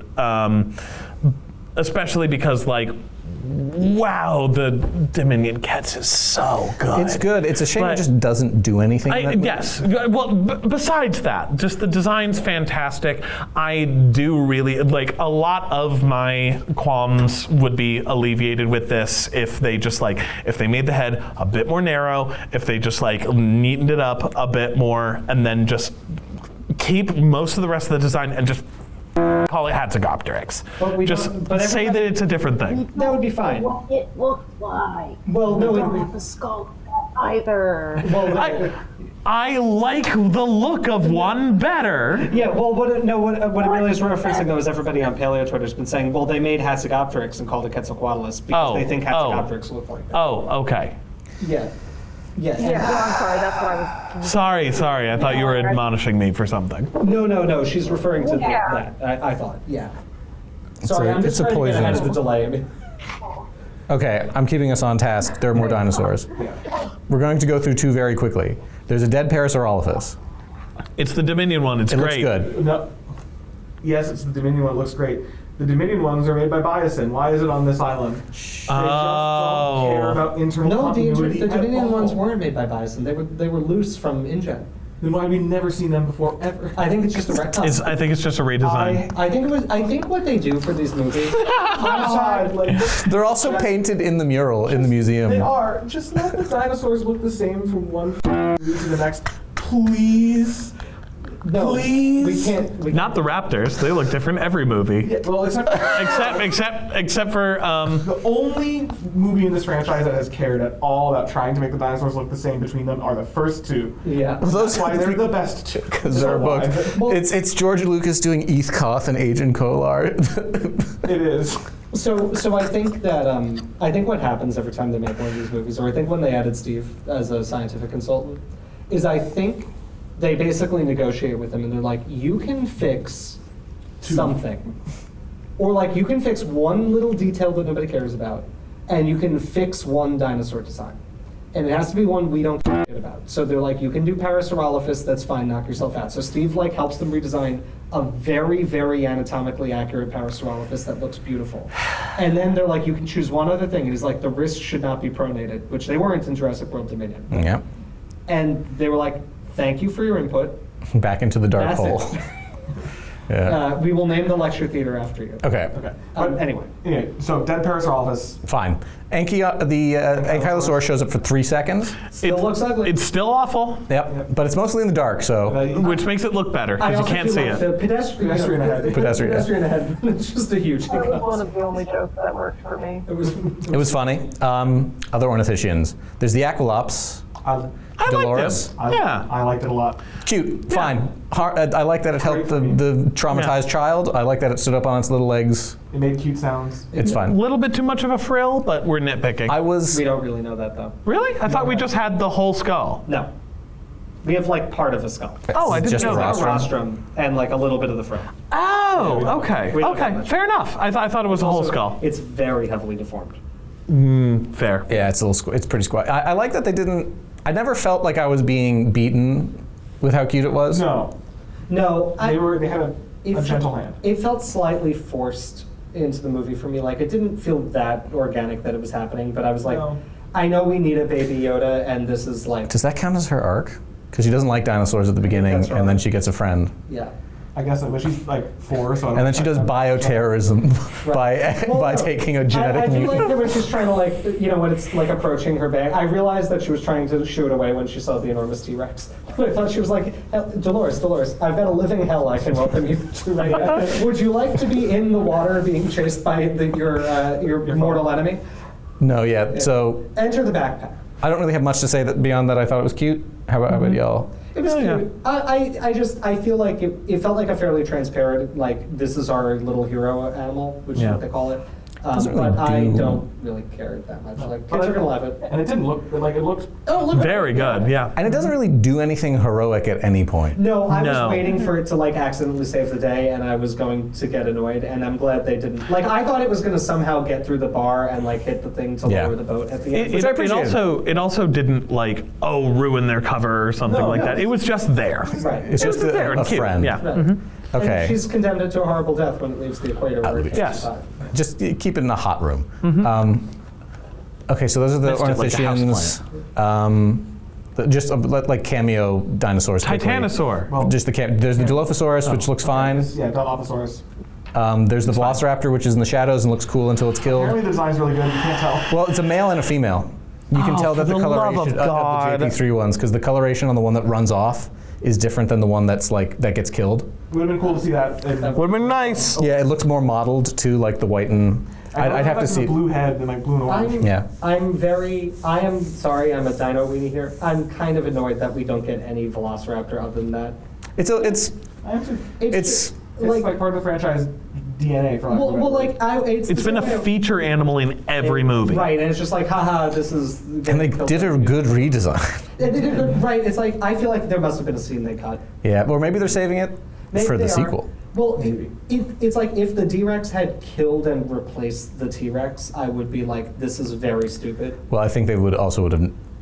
Then it would just be It JP3. would just be. Or like, rather, if the D-Rex had all the scenes that could have been T-Rex, and the T-Rex was just Yeah. like a thing you Not see for in 5 the seconds movie. and is not in it, I would have been like, Sure, not this- appearing in this film. like Okay. it's a Jurassic Park movie, it should have a T-Rex and Velociraptor in at least one scene. Oh, and the Compsognathus are red and have a longer tail, and they're fine. Oh, and it was fun. I leaned over to both James and Alex, and I asked, I was just like, oh, I wonder if they're actually going to make the Compsognathus venomous or poison or toxic in some way, because it's not just that they're red; they have poison dart frog colors. Yeah. they're red with like blue limbs and Yeah. blue belly. No, Like, is the neat. answer to that No, question. they're just not appearing in this. film. Also in the sequel, I guess. All right, Yeah. so that leaves us with 2, which is the Titanosaurus and the T-Rex. So we start with the Titanosaur. Let's do Titanosaurus first.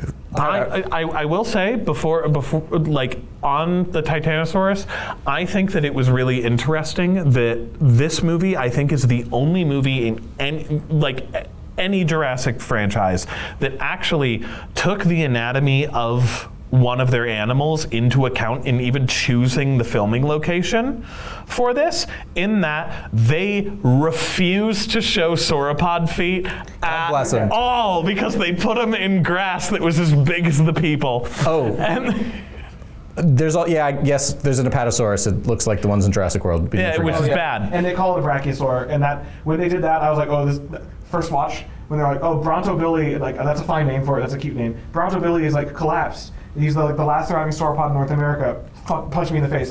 Oh, it's a brachiosaur. See, it's a patasaur. Punch me in the face because this is me saying, oh, we have no respect for the dinosaurs in our Jurassic Park movie. Whatever. Well, and I Well, wanna, in New York City. I thought the cruelty of that was going to come in a little bit more. It was a shockingly cruel opening. I kind of.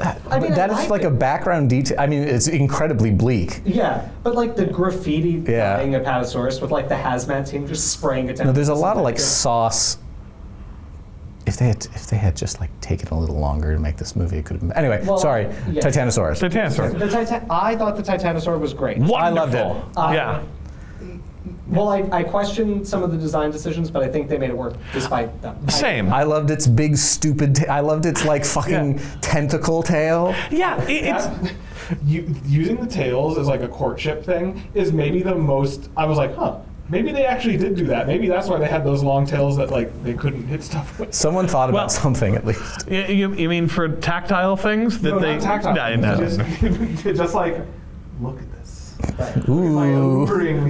But one of the things I guess like, if I'm to be a pedantic paleontologist about this, is like I like it as a sauropod. Oh, yeah. I don't like it as titanosaurus, despite the fact that we kind of just don't know anything about. It can be whatever you want. No, I think it had I think it's a miscommunication. I think it had a good like general body of a titanosaur. If you look at like kind of 2/3 of it, the tail's too long. But like Tails, that's the thing. Like it has wonderful features of other sauropods that I think are phenomenal. They're just all pushed onto one animal of just like, it'd be really cool if Diplodocus or Apatosaurus had the big long flagellocodontan tail and was doing all that crazy stuff with it. It was like really fun and really all that crazy things. Really rad. It would have been really rad if we had a Margosaurus or a Bahatosaurus or something that has big crazy fins and stuff like that. But Those like, are all soft, right? Like, because they go up. I know, but still, it really did feel like they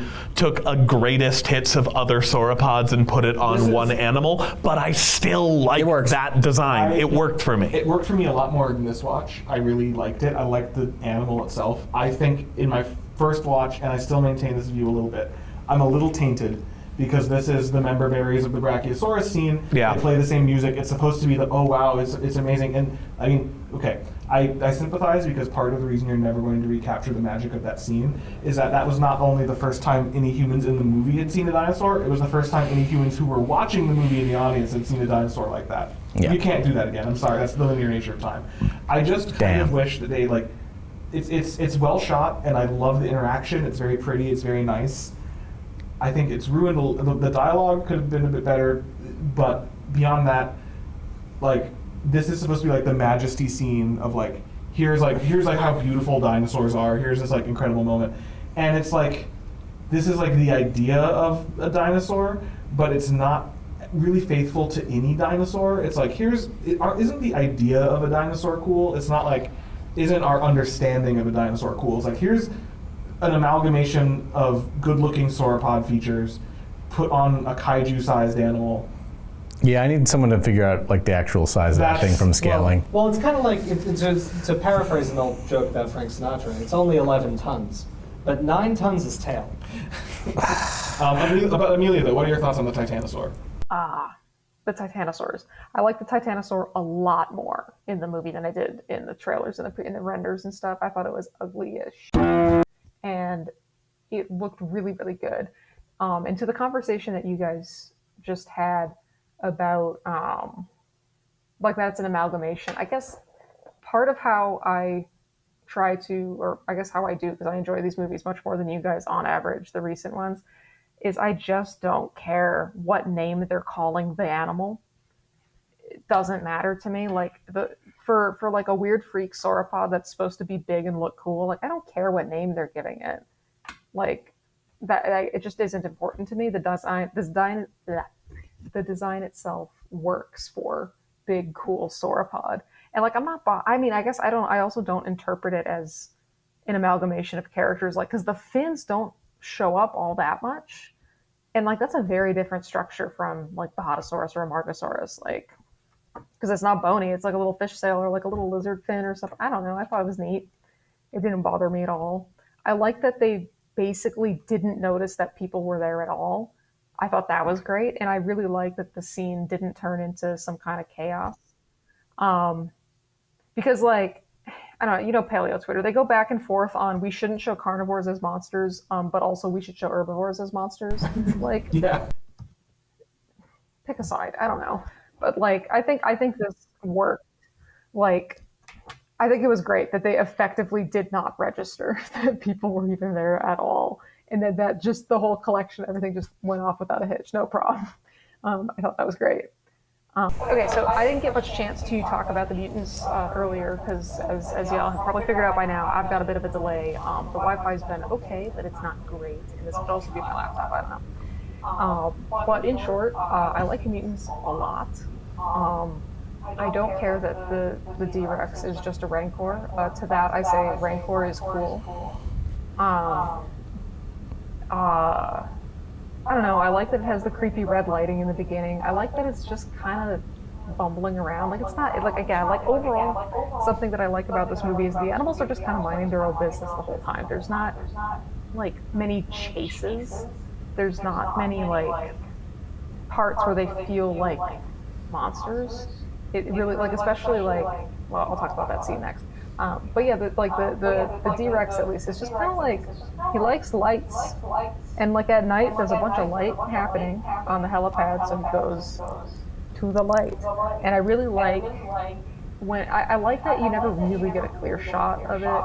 I like there's the one scene where it's in profile, and that it was more elongate in the face than I was expecting, and I liked that. I really liked that. I don't know. I thought it was rad. I liked it. It was a weird freak, and I like that it doesn't die. I was so happy it doesn't die, and I was happy that it didn't fight any of the other animals because that would have been stupid. And that's one of the things I like the least about the other Jurassic movies. The flying things, the mutodons, kick ass. I'm not happy that the raptors don't have a lot of time because they were really cool looking, but like. What are you gonna do? Whatever. The mutodons are fine. Like I think they rip. They look so cool, and I like that they're pretty stupid. Which I don't know. It makes them more believable somehow. Like I just think they're great, and all the little details that the guys have been talking about earlier, like how they fold their wings. I love their stupid like throat balloon things. I don't know. They just kick ass. I love them. They were great. Yeah, so that was mutant talk. So now I'll transition into Rex, and then the boys will pick up after. I thought Rex kicked ass. Up there, if not the best designed thing, it's up there with like the Spinosaur. I love that. Like, once again, it wasn't really chasing the people; it was just kind of like following them, which is different. I like that it was beefy, like it was chunked out, in comparison to the other Jurassic Worlds where it looks emaciated and awful. It had a good texture, it had a great color. I really, really loved the horns. And in particular, there's one shot that actually I had seen a screenshot of, and I'm kind of wishing I saved it because it kicked ass. There's one shot of it where I think they're in the raft, and it's looking down on them, but the lighting that they have on it is casting shadows from the horns over its face, and it just looks so good. It's fantastic, and that whole sequence, I think that's the best sequence. Like, I haven't seen it a second time. I'm curious to see it a second time, and I have a feeling that, like Dalton, even though I liked it, I think probably more on my first watch, I think I'll like it even more going into it a second time. Because even, like you said, like, you know all the stupid stuff that's going to happen in the first, like, 20 minutes. But it's like, once you get past that, it's fine. But anyway, the raft sequence it's so good. Everything about it is so good. I did kind of wish that when they hinted at something smelled bad, I kind of wished it was just the Rex. Like, I don't think they needed to show the carcass. Like, I think that would have been an interesting detail.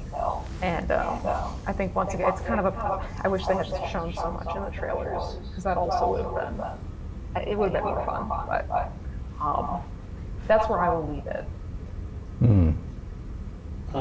I love the Rex.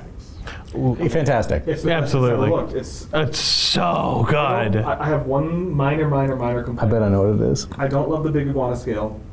On the I didn't even notice they did that. on a few of the dinosaurs. They gave them like iguana cheek scales. I didn't notice that on the Rex. it's like blink and you'll miss it. Yeah, but you don't notice it that much. And that's why I'm like, it's my one little critique. Oh, damn, real quick, because I forgot to say it on the Titanosaur bit. I like that the Titanosaur has feathers. That's really cool. Oh, the leg feathers are very fun. Oh, the one thing I wanted to say about the Titanosaurs, while I agree with you, Dalton, that like what I don't like about it is that it is such a kind of slightly fantastical design for an animal, just with its size and the fin, that it's kind of, for me, it feels a little bit wrong to be in the "Wow, dinosaurs are so beautiful" scene. I really do love that they basically are just showing a courtship interaction between the two of them. And this reminds me of another thing Gareth Edwards likes to do a lot, which is show those little things, like the mutos and this Godzilla. having their little plot like of nose them, bump yeah. courtship thing with their little song to each other. He like, you know, we can talk about Gareth Edwards' direction later, but I do like that he likes to try to work in those little things, right? Yeah. Rex. So Rex looks fantastic and is fantastic. The scene was great. I just wish it were more of the movie, and I wish that not every single frame of that sequence had already been shown in The trailer, yeah, I know. It's cool. I mean, I know why they wanted to market with it. It's amazing. It's great. I truly wish. I'm like, why? Like, who was the brain behind the operation? Where like, we're gonna make the T-Rex the best it's ever been, and we're only gonna show it for like 5 minutes. I'm like, put it in more of the movie, please. Like, we don't need D-Rex. We could just have T-Rex. Like, part of what makes Jurassic Park work is that like people have been like, oh, like. I think like Jack Horner derisively complained that the T-Rex was the star of the movie, but the T-Rex is the star of the movie. Like It's the logo. It's good to revisit things on occasion. Like it's nice to have like an omnipresent threat. And it's like it chased the kids, and like even if it like came back and it happened to be there, it sleeps at the geothermal plant because it's warm or something. Like I don't know. Like bring the T-Rex back. It like when it turned around and walked away. Also. Its tail was so huge. I was like, oh, someone's been studying their caudifemoralis. Yeah, it looked amazing, and I love that it's the sequence from the book, right? The river raft sequence. Yeah. I hate to say this. Do we think that this Not was always. inspired? Sorry. Do we think that this was inspired by Prehistoric Planet showing the T-Rex? Possibly. Oh, Because probably. I think the timeline works No. out. I think it was inspired by Avatar: The Way of Water, and they're like, we want to flex water physics too. Well, I mean, and I've noticed many movies are doing that now. Yeah. They must have had some internal breakthrough on this. The same with like a lot of movies recently have done the twin, like one actor playing two Yeah. people thing. And I'm like, they must have developed some sort of motion control rig or the body thing that they had Michael B. Jordan wear in Sinners. And now everybody's doing it. But I know the timeline of when the script was written kind of works out to be around the time Prehistoric It could Planet easily be. came out. And I'm wondering if that was not the like, oh, we should do this because they did it here. But I wonder if like David Koepp might have seen that and been like, oh, you know what we could probably do now. The river scene. Right. Yeah. Like Is not the river like that. scene. Not that that's No, I'm full sure it's been in inspiration, like but the I- back of their heads for a while. They're like, it wasn't in the original movie. I think probably in part because it didn't work pacing wise, but also in part I bet it would have been so hard for them. Yeah. I think it Didn't would look have as been good. impossible. Yeah. And now like, hey, we can do this easily. And it looks amazing. He swim alright. He swim. It looks so good. I love the water like curling over his back as the like. Oh, No, it's fantastic. It's Whoever I don't know if InGen made those rafts in house, but if they did, they should have just become a raft making company because a survived. raft that can survive a T-Rex bite and not popping is a. There was a great little part in our, at least I don't know if this is true of every theater where you see it, but when it is biting underwater, the chomp, your seats shake, and you're like, oh, there's that. Yeah, Well- the Dolby sound. I was like, oh, they're getting it now. 'cause That's- felt every. And, Feeling that, and Mr. the little Krabs. cavitation bubbles on the side of its mouth. No, it's so cool. It is so cool, and I feel like its head. It's probably the best sequence. I really like the Spinosaur chase, but When it looks like straight ahead. I almost feel noticed like its those head's a in the little trailer. early. I know there's going to be a delay, and I apologize for this, but I will not let James take credit for the cavitation bubbles. but he What do you? Amelia was the one that pointed it out in our Oh. group chat, and she wants credit for it. Oh, okay. Sorry. Yes, you have credit for it, Amelia. I did not notice Accreditation it the bubble. first time. These are my accreditation bubbles. Yes. ew. I feel, and Mr. Tyrannosaur, perhaps you can speak to this briefly. Yeah. Is just like because we've talked about before, like kind of one of the bigger sins of the Jurassic Park T-Rex, if you would, is just that the head's like a little boxier and wider than it is in real life.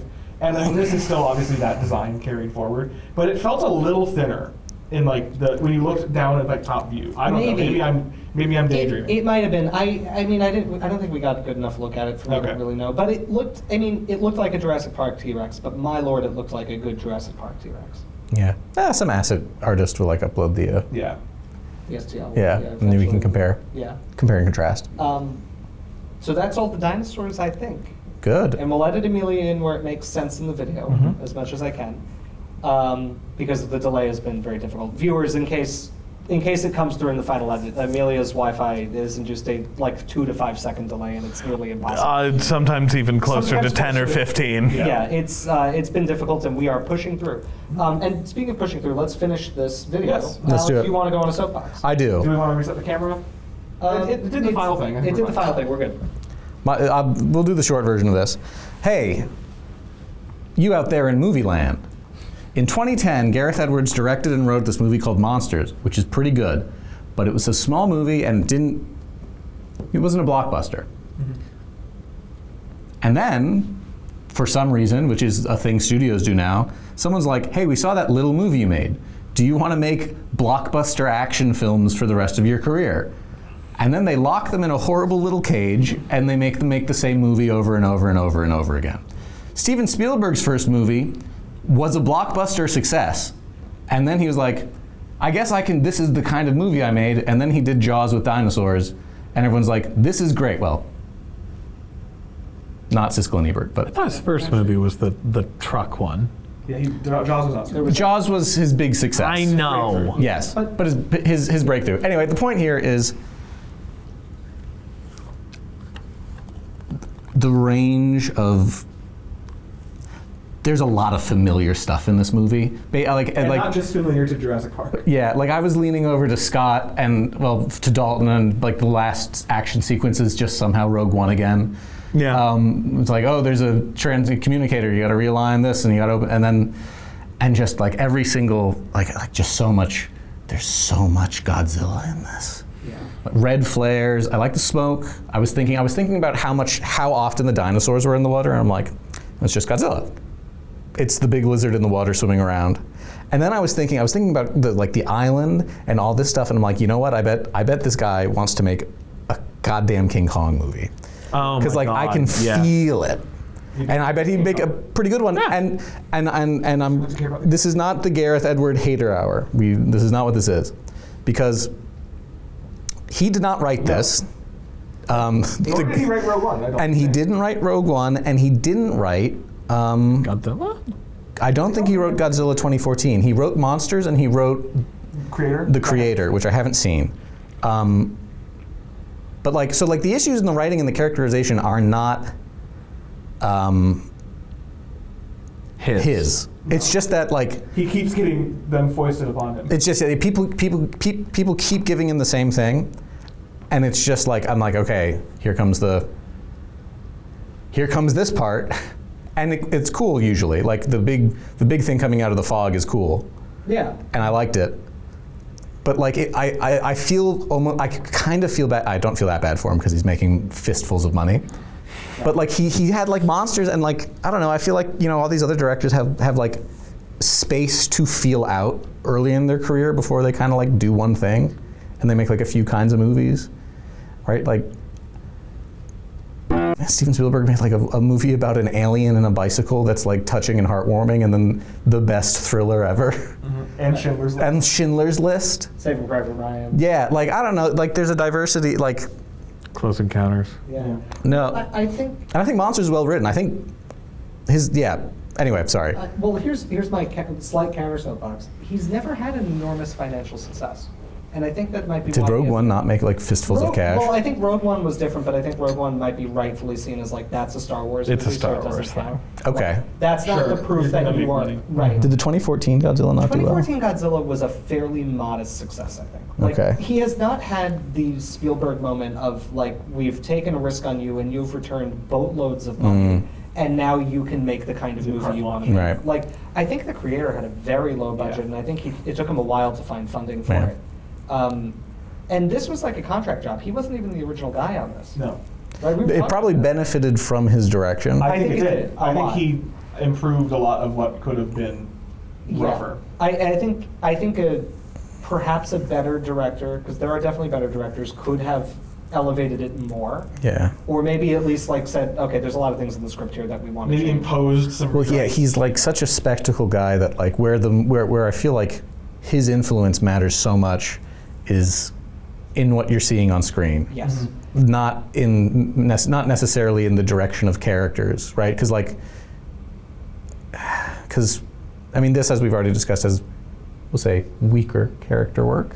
That's a kind way of putting I it. am being kind. Yeah, but it's not as weak. Rogue One is No.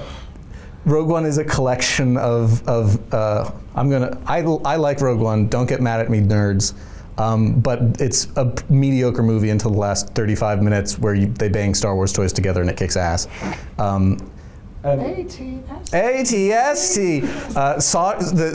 It's actually a common thread in these movies, and it happens in Godzilla 2014. Is an interesting character threatens to show up and do something, and he is killed. It happens in Rogue One with Saw, and it happens with Bryan Cranston in the 2014 Godzilla. No, it's just like, I don't know. That's with the Velociraptor. I need a little more. The Bryan Cranston of Rebirth. God, thank God for Andor. Even some of the characters that we like I like Dr. Loomis, who I generally like. Yeah. I think they're not consistent always throughout the movie. Like generally, Loomis seems like a fairly competent and like not like a fairly competent person who's like not an expert in everything, but he's like a scientist, but he's also like a person, and he's not like an insufferable like stereotype of a scientist. But a few times he is kind of insufferable and annoying. It's like, yeah, but I mean, the consistency's a little lacking. But we're not film critics. Yeah, well, but I mean, that's what we are right now. But we have a YouTube channel, which is actually, turns out, all you need to be a film critic. You don't need your own opinions. Watch people give them to you on YouTube. Like us. Yes. Indeed. It is, What a rotten culture we live in. So I'm going to just say my overall take. I liked the movie. Yeah, I liked it too. I had a fun time. My ranking Yeah. position would be roughly comparable with Jurassic Park 3. I think Jurassic Park. It is. That's what it is. Yeah, well, I mean, I don't know which one I rank above. Compares because I feel favorably like- with. I don't know if it's just because Jurassic Park 3 is much more familiar to me, but I had more fun with the set pieces in this. Yeah. Yeah. But I think Jurassic Park 3 might be a little bit stronger on the character work. Like, even though it doesn't have as much of a plot, like they've got like every character kind of, or the major characters all I have, do like, remember I think- them. I will say this. I feel sad when Udesky dies. I was excited when the mercenaries died. Yeah. Well, they kill people for money. Yeah. It's But I mean, the French one was like a cool dude. So like, I audibly, it he made me was mad, but I was the like, oh, whoa, he just got eaten by. he was the only one I was worried about. Yeah. He got eaten. No, I was like, oh no, the French guy. he was he worked on the boat. This is, my ranking of the Jurassic movies has generally been descending in release order, except that I think Dominion was, for me, the strongest of this World Series. And I know. That's a bold opinion, but that's fair. Well, it's because of the locusts. I think they're a Crichton-esque They idea, are. and while Yeah. the movie is basically just a series of things happening with no relation to each It's other. Sam Neill. Right. Jurassic World sucks. I hate it very much. Okay, And yeah. I actually like World the least. It's insane, Ouch. but that's okay. Well, But because everyone's entitled to I it. think by it's competent only in ways that make it boring. The others at least have some character in how stupid they are, or trying to have a slightly more intelligent plot. Is We're not- never going to be invited to any of these premieres. No, we are not. Universal, please. We've continued to not be. We will go Universal, on the apology please. tour. Universal, please. I don't have any opinions. But I like this one. I thought this was better. I thought this was a big step up from the World franchise. I think it's maybe a step in the right direction for the franchise, and I'm excited to see what a sequel to this might be like, because I feel like it could be very good. It's an alien Romulus. They're stabbing the a little electricity back in the franchise, getting people excited again, and maybe And maybe we'll do something more original next time. maybe or probably not, but maybe they will. Right. Scott, I'd like your them to. ranking. I think same as yours. I'm well, at least would not same as yours, because you have some insane opinions there. But lunatic's opinion. it's definitely I like it. I do think I like it on par with, if not maybe like plus or minus with JP3, because JP3 has a lot of nostalgia with me. It's also one that every time I watch it, it just starts hitting me how bad of a movie it is when it's over, because like it's the way I always phrase it to people is like you only realize that it's bad when the credits are rolling, because it is like 25 minutes. It's a short. No, it's so it's like less than an hour and a half. It is. Is it really exactly a 90 tight minutes? 90. Oh man, but like yeah, it's. Sometimes a good. I don't know. It's something that like there is like I don't know. whatever. I think it's around that, and like your Jurassic World movie, like Jurassic World trilogy opinions are kind of insane. But they're correct. You have to search your heart and you'll understand. Mine is, well, I guess mine is Jurassic World Fallen Kingdom because it entertained me, and Dominion down there. So. Wow. That's. I mean, I think I already gave my ranking where this goes, which it is Jurassic Park and The Lost World, and then we enter like almost mostly real movies, which is I think this occupies, and Jurassic Park 3 and Jurassic World are kind of in this nebulous zone, and I would like sort those personally as I think. Like I said before, I think if I saw this when I were 8 to 12, it would, and that's not to say it's like stupid and for children, but it is a dinosaur movie. And you would pick up a little less on some of the things. Yeah, I think I would be less bothered by the characters. I'd be more like, that spinosaurus that's the coolest thing I've ever seen. Stuff like that. But yeah, so like just like when I saw Jurassic Park 3, which is a stupid movie, which I like a lot because of the Stan Winston puppets and all that stuff. No, honestly, behind the scenes, when the initial reviews were coming out for this, I was kind of like, do I want to take a 2-hour trip to go to an AMC on Long Island and see this? And I can answer from traveling with him for that 2 hours. Viewer, he did not. I was drinking as soon as I got on the ferry, which has a bar. I didn't bring my own. No, and then it started going, and we got to the part where they were doing dialogue on the boat, and I'm like, all right, it is everything I feared it would be. Let me go get a beer. And I got back, and then we got into the Mosasaur Spinosaurus chase. And from that point on, I was more or less like, okay, cool, this is fun. It's fine. Make another one. Who cares? Someone will care about dinosaurs if they're at least making movies about them still. Yeah. I guess it's my ranking time. Go for it. So, I mean, I'll just go through Jurassic Park 1, Jurassic Park, The Lost World, Jurassic Park, then Jurassic Park 3. Then this and Jurassic World to me are occupying a similar space. I think Jurassic World then this because I think Jurassic World has a bit more of a coherent story and the characters are a little more well realized, and like I think it shows this shouldn't be a qualifier. Don't treat this as a qualifier for everything because this isn't a good way to think about movies. Oh no. But because I'm connected so deeply He's doing to this lore. franchise, it has a little more reverence to the things that came before it, so I think I like it a little more because of that. Listen, other movies do not need to do that. You can be different, be cool, and be better. But I was a moderator on Jurassic Park forum. He's sick. He's sick. But I think it goes 1, 2, 3 world, this, then Dominion, and then there's like the chasm of shame. There's a pit in which Fallen Kingdom lives. It's the only one I never saw in the theater. It's the only one I've never seen more than once. I watched it. And I'm still going to agree with you that Fallen Kingdom is terrible, but for me, it goes up a little higher because when it hits the bottom of that pit, it bounces up a little bit, and that made me giggle. The Looney Tunes gag with the Indoraptor in the cage is the best part of that movie. Okay. I heard you guys ranking them, so I guess I'll try to do that, although I don't think I can as easily. But anyway, whatever. First thought, general overall thoughts. My problems with it have mostly kind of been said, but I'll phrase it a little bit differently.